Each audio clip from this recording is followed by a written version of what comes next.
I need to put on some lipstick so you can see that I actually have lips.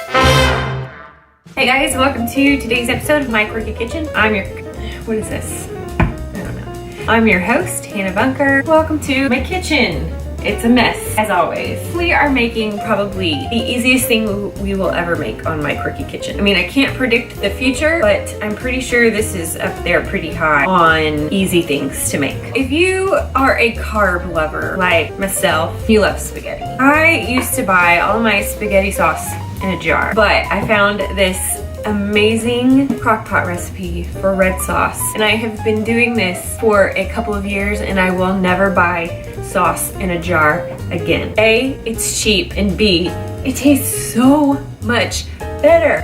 Why would you want to buy sauce in a jar? Okay, I will get off my high horse. Today we're gonna make this red sauce. It's gonna be super easy. Here we go. We're gonna start by cooking our meat. A little olive oil in your pan. Here's your meat. I am really trying to refrain from singing some Sweeney Todd songs. In the tale of Sweeney Todd. First thing we're gonna do is we're gonna chop our onions. I put mascara on for this video, but that might have all been in vain after I finished chopping these. That's what onions tend to do to my face.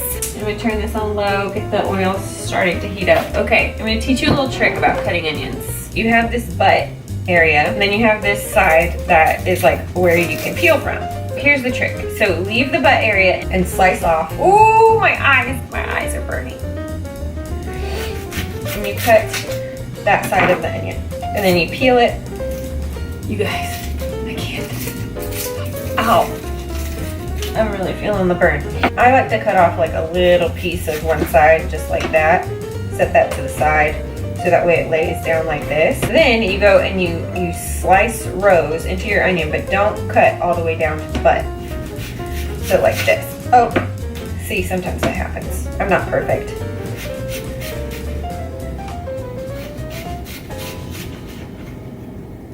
Oh, guys, pray for me.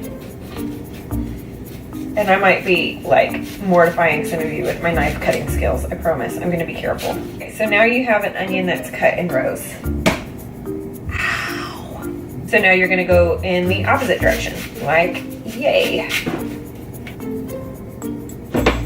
We have to do this blind. It's the blindfolded onion cutting challenge. Oh. Y'all. Okay, so now you should have an onion that looks like this. You gather it all up and you slice it this way. Isn't that beautiful how it does that? So perfect, so clean. So now you have all these little tiny onion pieces. I can't focus on anything else, y'all.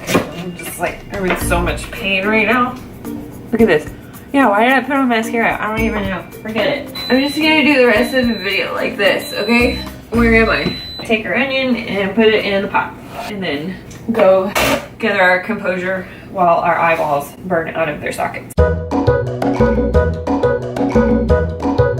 Next, we're gonna add our garlic. Oh you guys, my apologies for my appearance, but it's all for the art of cooking. I usually like to press my own fresh garlic, but I'm not feeling it right now after the onion situation. So I've got some jarred garlic here, and you need about 3 teaspoons, and I like garlic, so I usually do just a little bit more. I can't see, I don't have my glasses on, and my eyes are burned out. Y'all, this is just how it's gonna have to be. Woo! That was rough. So we're gonna saute all this until it turns translucent. While we're waiting for those to finish, let's go ahead and grab all of our spices.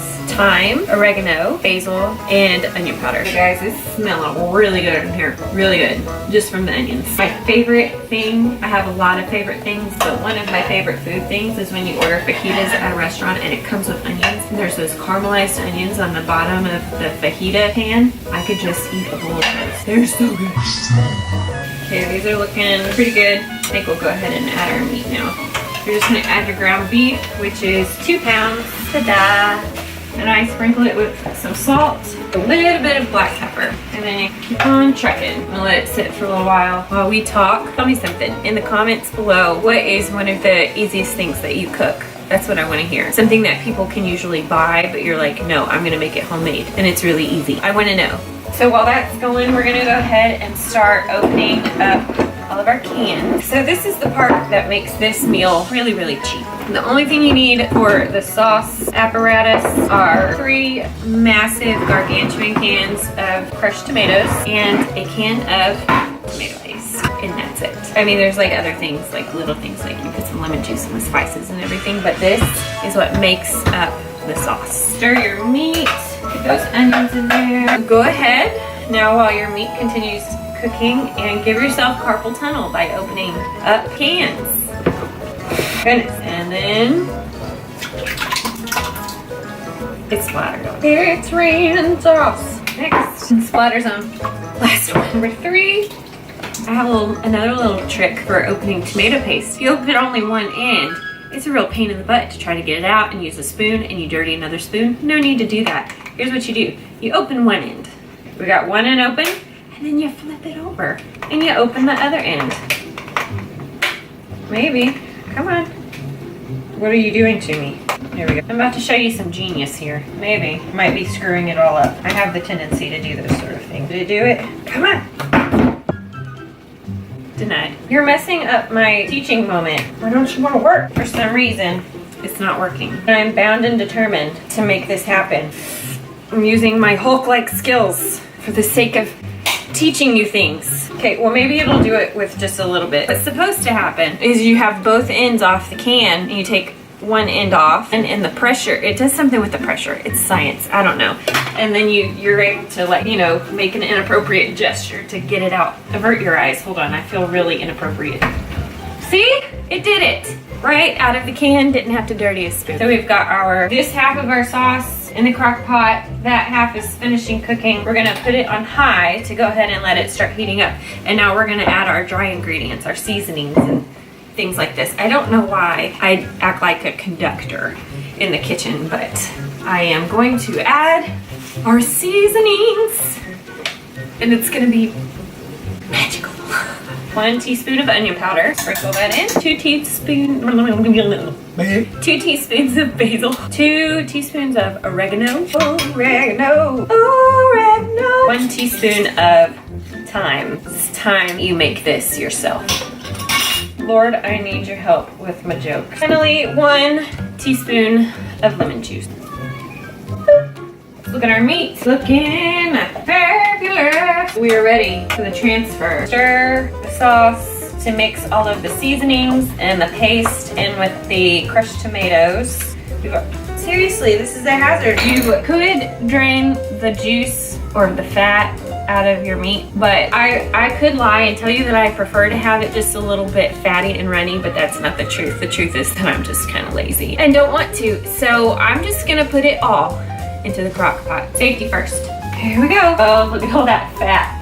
Ta-da! Now just mix your meat and the meat fat and the sauce all together. So you can cook it for 8 hours on low, or you can cook it for 3 to 4 hours on high. Because I'm in a pinch, I'm gonna do the 3 to 4 hours. If you're in an even bigger pinch, I've cooked it on the stove before. Just let it simmer until we were ready for dinner. I think the only difference after making this several times is that the flavors don't, like, you know, get in each other's business as much when you just cook it in a short amount of time on the stove. When you do it for the 8 hours, it's like so flavorful. Even the 3 to 4 hours here is still pretty flavorful, but it's still really good sauce anyway. And so what I do is I'm a jar hoarder. I store it in jars and then I put it in the freezer and we just stock up on it. If I'm not feeling like cooking a big meal, I will pull a jar of sauce out of the freezer, thaw it out, pick some spaghetti on the stove, bada bing, bada boom, you got a meal. You know what I'm saying? I'm gonna let this cook for 3 to 4 hours.